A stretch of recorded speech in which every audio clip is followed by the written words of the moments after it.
I know this is a fasting holiday, but I just have to say, I love ice cream.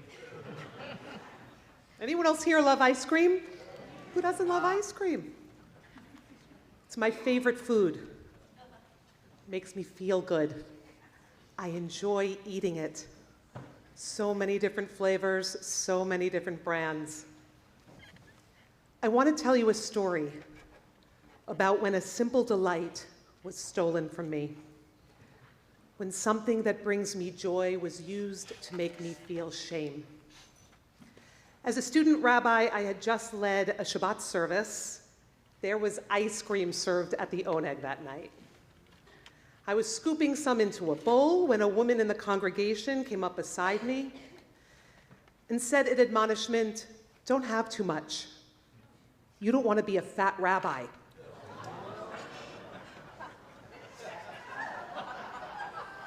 It's a true story.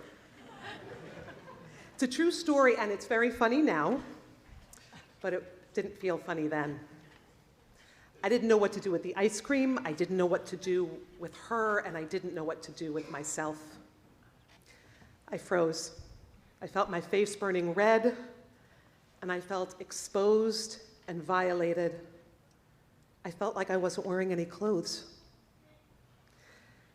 Our culture has created an environment with fixed ideas about how our bodies should look, encouraging us to feel comfortable, even driven, to share those ideas with others.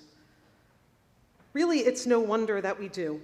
Society not only encourages and participates in this kind of criticism, but deems it as virtuous, packaging cruelty as concern, causing damage to others and to ourselves, body and soul.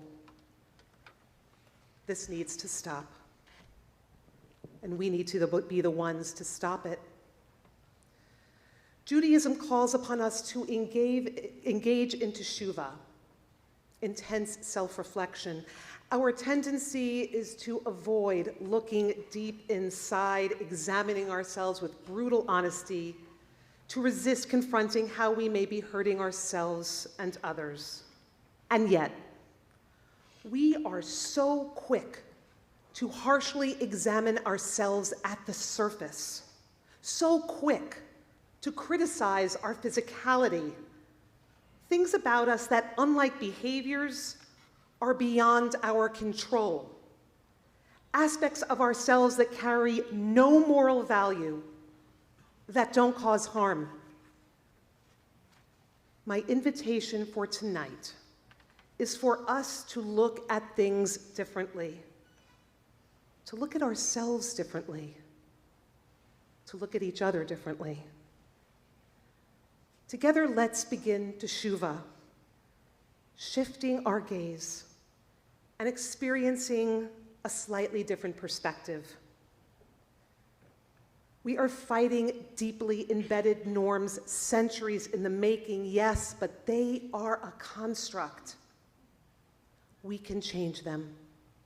My ultimate hope is that every time every single one of us looks in the mirror, every time every single one of us looks at each other, we see the beauty of God. I know it's a big hope. But together, let's take the first step by each of us imagining, what if? What if sharing our weight was as easy as sharing our shoe size? What if we weren't embarrassed about our shoe size? What if we didn't see fat as unattractive? What if we didn't see thin as desirable? What if we didn't assume that thin people don't struggle with body image? What if we didn't assume that every person prefers to be thinner than they are? What if, instead of disdaining people for being fat, we admired them for surviving each day in a world that is cruel to them? What if the only question we asked ourselves before deciding what to eat was, do I feel like eating this now? What if we could eat without ever feeling guilt or ever feeling virtue? What if we reclaim the money, the time, the energy that we spend thinking about our weight, that we spend trying to lose weight? What if instead of choosing less for ourselves, we choose more? More love, more pride, more freedom, more joy, more food. What if we could feel comfortable in our own skin? What if we could love our bodies exactly as they are? What if our children could? Ta'anit, the tractate of the Talmud, that means fasting, tells a story about the great sage Rabbi Elazar ben Shimon, whose intellect was only outsized by his ego. He had just wowed a bunch of colleagues at a lesson given by their teacher. He was feeling really great about himself, and he was riding on horseback on his way to teach at a neighboring city. A man who the text describes as exceedingly ugly crosses his path and shouts out, "Shalom." Rabbi Elazar, startled, blurts out the first thing that comes to his mind. Yikes! Are all the people of your city as ugly as you are? Without skipping a beat, the man responds, I don't know. Why don't you bring your disapproval to the artisan who crafted me? Say to God, wow, how ugly is that vessel you made? Ashamed and regretful, Elazar jumps off his horse, prostrates himself, and says, I am so sorry for saying that. Please forgive me. The man ignores him and continues on his way, with Elazar following behind. The text doesn't describe what makes that man so repulsive to Elazar, and I think that's done with intent. Ugliness and beauty are subjective, and this text is meant to teach us a timeless truth. What Elazar saw in the man is far less important than what we see that makes us go, yuck. We live in a society which reveres thinness. There is no agreed upon standard, but we do live with the assumption that it is better to weigh less than it is to weigh more. We are all that man that Elazar criticized. I imagine most of us here know the experience of someone's words making us feel ugly. I imagine most of us here tonight know the experience of feeling shame about our body size or shape, even if the one shaming us was ourselves. And we are all Elazar. Who of us has never walked into a room and judged people by their looks? Let's be honest with ourselves. No matter what size or shape we are, what do we think when we see people who are larger than we expect? What runs through our mind when that is the new doctor who walks into the examination room, or the new trainer at the gym, the job candidate that we are about to interview, or our child's partner who we're meeting for the first time? Now, we might never say, yikes, you're so fat. Not literally. But somehow it's okay, and even a compliment, for us to say to each other, wow, you look like you've lost weight. The chart-breaking artist Lizzo begins her song My Skin on her album Big Girl, Small World with an introduction. Learning to love yourself and learning to love your body is like a whole journey that I feel like every person, but more specifically women, have to go through. So I feel like doing this song is a good way to kind of break through and seal the last chapter of the learning to love and just loving. Lizzo loves herself as she is. When body shamed by well-meaning people, she doesn't let it pass. When friends say to me, "You're not fat," I say, "Don't tell me I'm not fat. I'm fat. I'm beautiful." I don't like when people think it's hard for me to see myself as beautiful. Fat is a hard word to say out loud. But why? Why is it different than any other descriptor? Why is it different than saying short or brunette or bearded? The word itself is descriptive and neutral. But that's not how we hear it because that's not how we see it. We create all kinds of euphemisms. For example, overweight. Now, ironically, that's a blatantly judgmental word. Over what weight? Two adults, one who is 6 feet and the other who is 5 feet, see the same number when they step on the scale. We only consider one overweight. We describe one as heavy, but they weigh the same amount.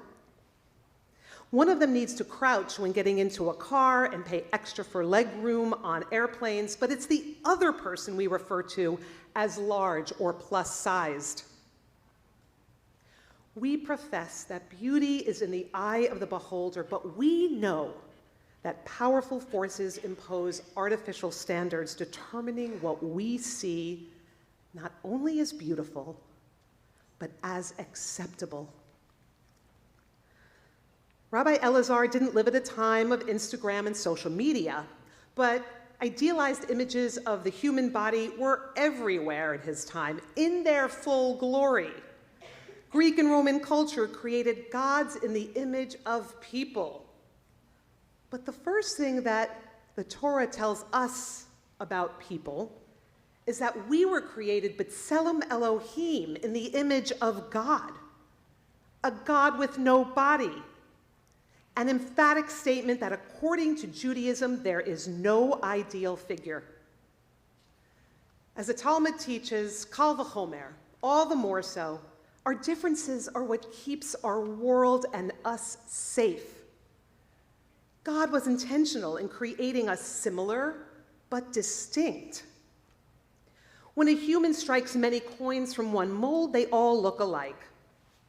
But God fashioned every single human being after the first person, every one of us marvelously unique, none of us more valuable than the other. For this reason, we each rightfully say the world was created for my sake, no matter what makes us different. We embody the insight of this legend. Our genetics largely determine our body shape, and that individuality is expressed even within the same family.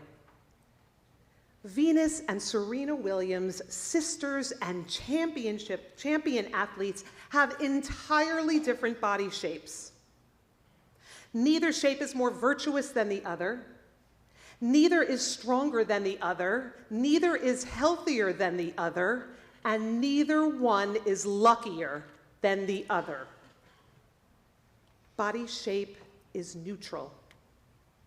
The multi-billion-dollar diet industry, now disguising itself as the wellness industry, is invested in brainwashing us to believe otherwise.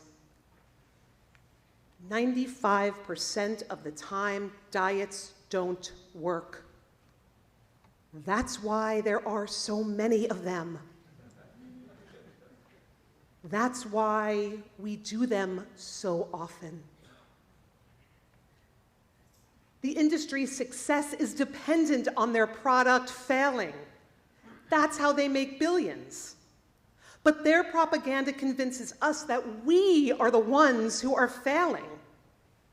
They reinforce the dangerous notion that food has a moral value, that certain foods are good or clean, and others are bad or junk or garbage.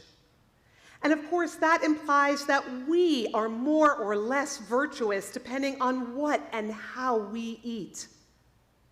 If the food we eat is sinfully good, a guilty pleasure, if by eating it we are being bad or cheating, what are we saying about ourselves?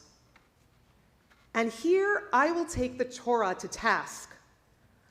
We were doing great in Eden until we had one food limitation, and that led us to obsession and sin.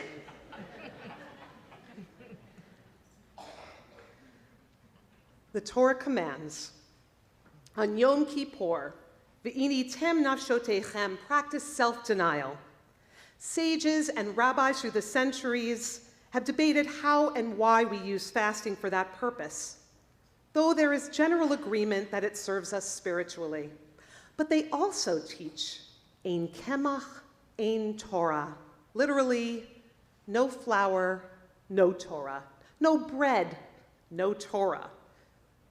Hunger distracts us from concentrating on anything else, especially significant and spiritual matters.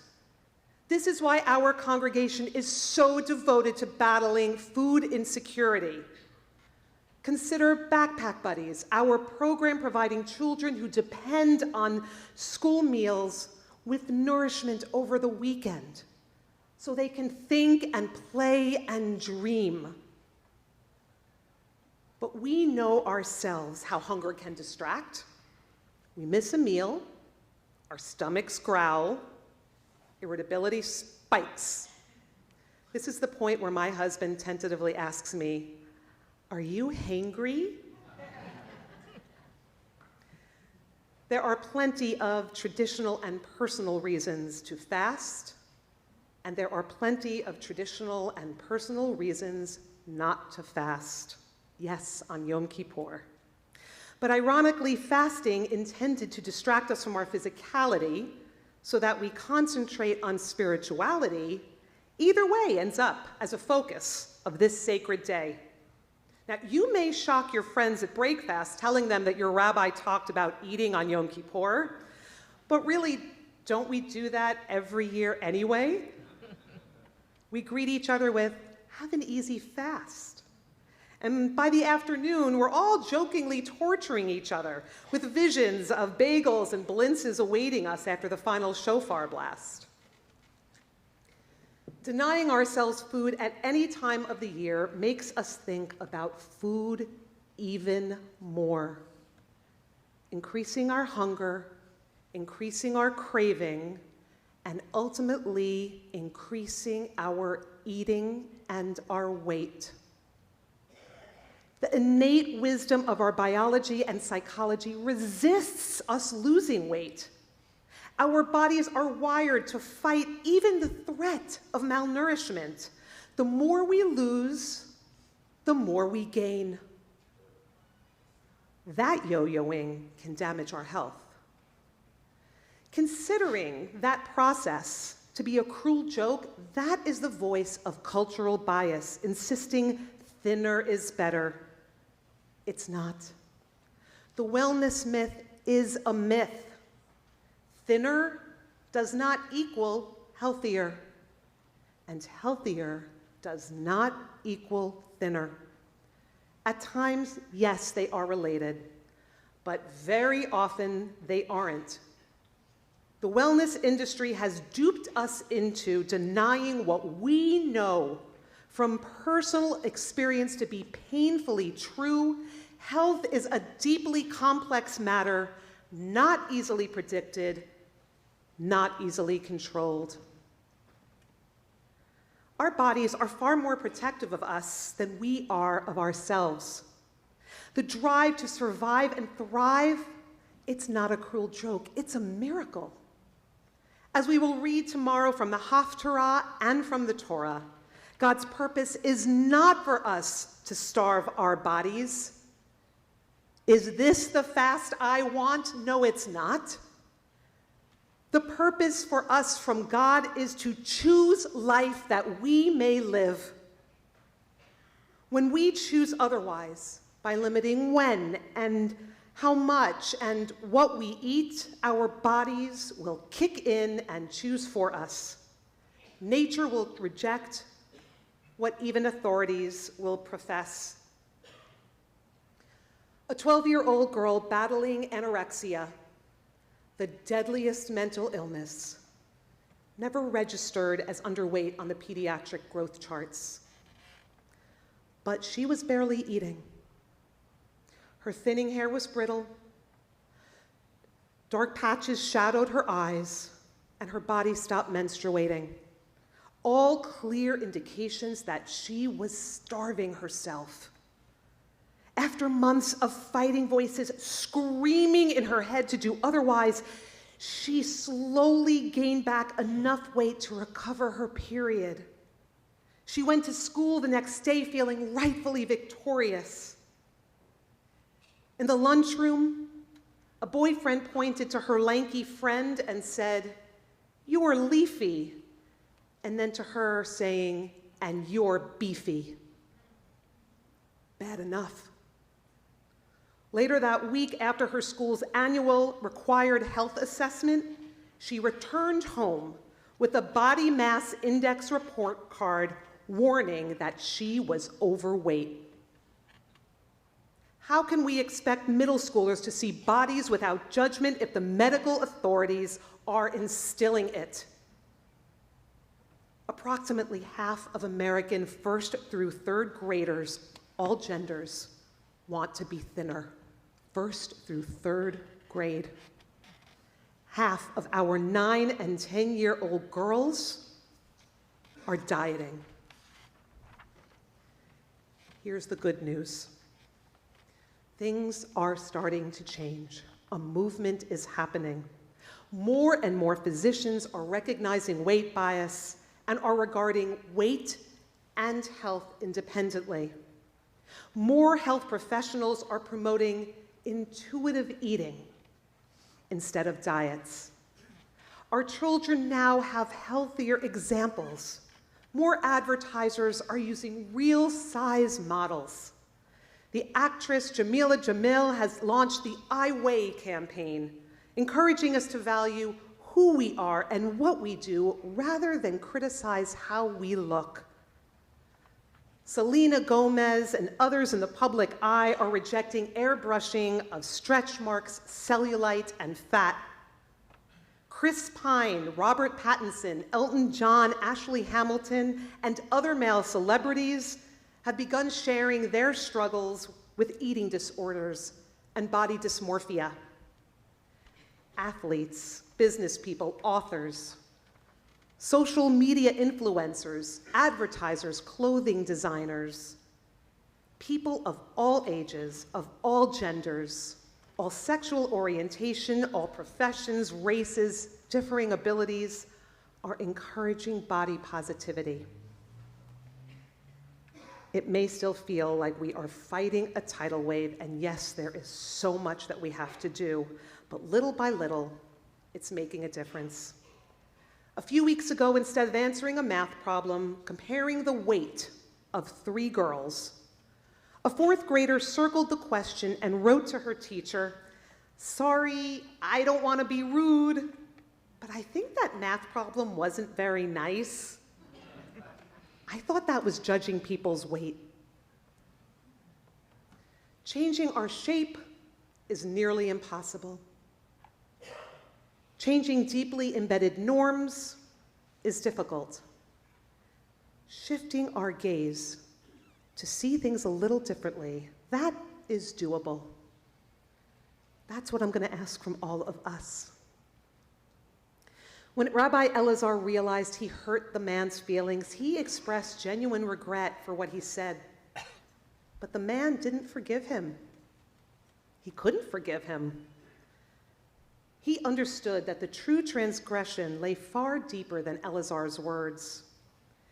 Elazar's transgression wasn't that he said those words to that man and hurt his feelings. Eleazar's transgression was what he saw and what he felt when he saw that man. This revered rabbi failed to recognize what he knew but couldn't see, that every single person, every one of us, is created b'tselem Elohim, in God's divine image. His sin wasn't lashon hara, speaking evil. His sin was birkat Hashem, blasphemy. He gazed upon the beauty of Adonai, and he saw ugliness. This is how powerful systematic discrimination can be. All of us, no matter how kind, educated, no matter how pious, no matter how woke, we are all victims of weight bias indoctrination, and most of us, in ways we can't even recognize, are perpetrators. Shifting our gaze, considering what if, is the first step toward freeing ourselves and our society from this transgression. We spend Elul, the month preceding the high holidays, preparing for tshuva. The rabbis teach Elul is an acronym for the biblical verse, Ani l'dodi, v'dodi li. I am my beloved's, and my beloved is mine. As we hold up proverbial mirrors and see ourselves for who we are taught to do so lovingly. Why should we do anything less when we hold up real mirrors? My sophomore year of college, I was at a lecture about body image. The auditorium was packed, standing room only. A women's studies professor, a feminist icon on campus, shared that when she was pregnant and found out she was having a girl, she didn't think, I hope she's healthy, I hope she's smart, I hope she's talented. No, she immediately thought, I hope she's thin. I was horrified. I felt betrayed. But as I thought longer about her confession, I finally admitted to myself, if I could ask for one thing, I would ask to be thinner. I swore to myself I would do everything I could to re-educate myself, to reprogram myself, so I wouldn't wish that for my children.